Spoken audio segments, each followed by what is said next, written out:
Bonjour, j'espère que vous avez fait de jolis rêves, parce que c'est très important, en ce jour même, en ce jour de l'énergie de l'aigle, de porter attention à ces rêves. Ils sont porteurs souvent d'informations très très importantes. Voilà, petite précision d'entrée.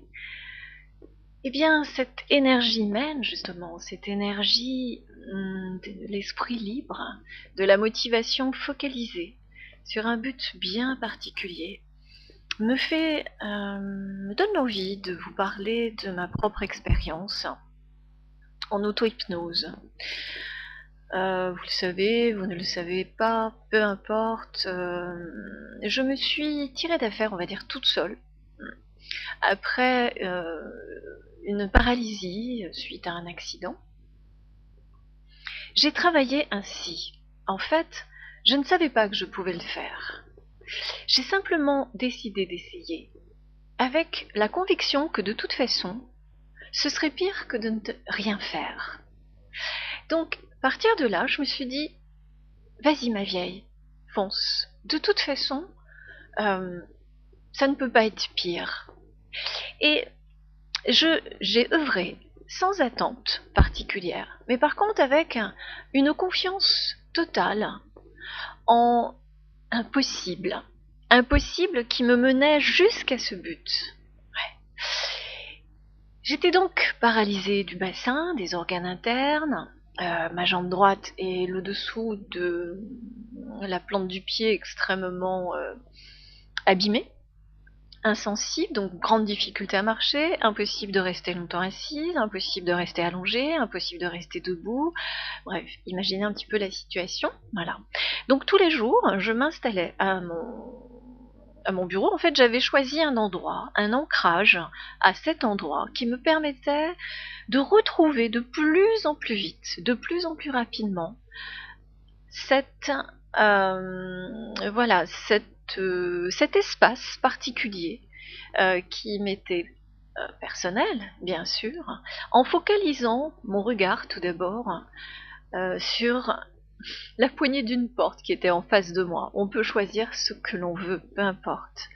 Et mon attention était complètement focalisée sur cette poignée de porte.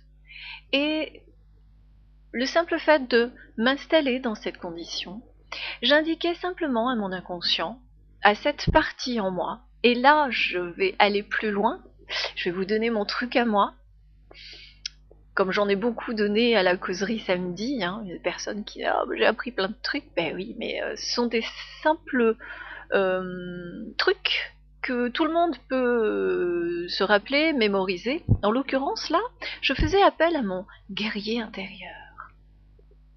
Je, je dialoguais directement avec ce guerrier qui était mon ami, mon sauveur, mon complice.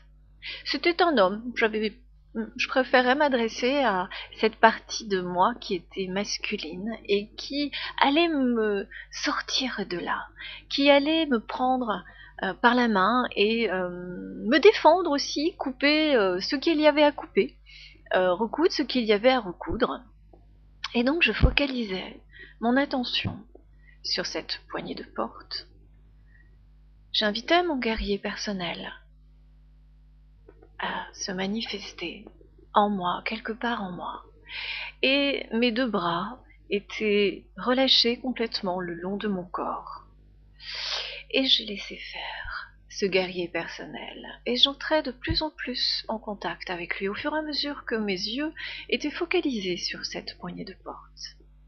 Jusqu'à ce qu'il se ferme, naturellement, de même. Et là, il se produisait quelque chose d'assez merveilleux.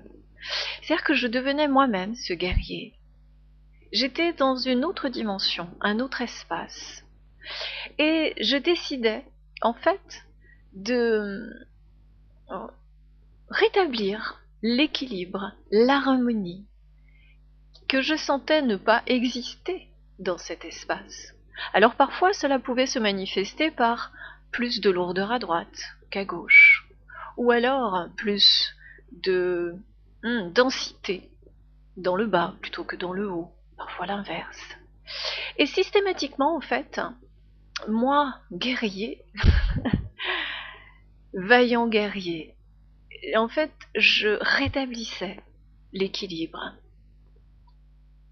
là où il avait besoin d'être. Et je ne cherchais pas à savoir où cela se situait. Et dès que je sentais que c'était mieux, et là je ne pourrais pas vous expliquer comment je le sentais, je le vivais, je le percevais, je le captais, eh bien, voilà, je permettais à ce guerrier, eh bien, de s'élever plus haut encore, de plus en plus haut, ouais, sur les ailes d'un oiseau. C'était souvent un aigle, très souvent. Mais j'ai vu des canards aussi. Un canard magnifique, avec des couleurs que je n'ai jamais vues sur Terre. J'ai eu le droit au cygne aussi. Voilà. En fait, systématiquement, il y avait cet aspect de légèreté, de mieux-être, qui fait que il m'est arrivé, en revenant à la conscience dite normale, eh bien, de me retrouver totalement bancal d'un côté, c'est-à-dire que mon corps était parti, je m'en étais même pas rendu compte, tout d'un côté, et le fait de revenir avec cette idée d'un seul coup, je rétablissais en fait tout cet équilibre et je me repositionnais. Voilà, je sentais ma colonne vertébrale se repositionner, même si je ne sentais pas la base. Et plus j'élevais en fait mon attention vers cette légèreté, ce guerrier sur le dos de cet oiseau qui s'élevait, mon corps rétablissait, voilà, sa position sur le siège. Et dès que je sentais que tout était parfaitement à sa place, je remerciais mon guerrier personnel. Je remerciais toutes les puissances qui avaient permises d'établir cette connexion. Je me remerciais également. Voilà. Et j'ai œuvré ainsi pendant 18 mois. Plusieurs fois par jour parfois.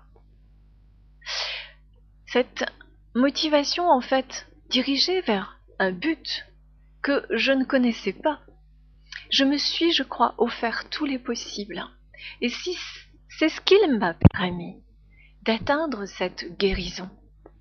Cette guérison qui était en fait retrouver la sensibilité dans mon bassin, la sensibilité, la vie dans mes organes intérieurs, pouvoir remarcher, m'asseoir, dormir, m'allonger, pouvoir percevoir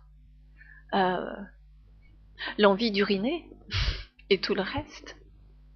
Voilà, ça a été un combat, ouais, une bataille, ouais. Mais quelque part, n'ai-je pas rétabli cet équilibre entre le yin et le yang, entre ces dualités que l'on rencontre dans ces duels personnels, entre nous et nous, entre moi et moi.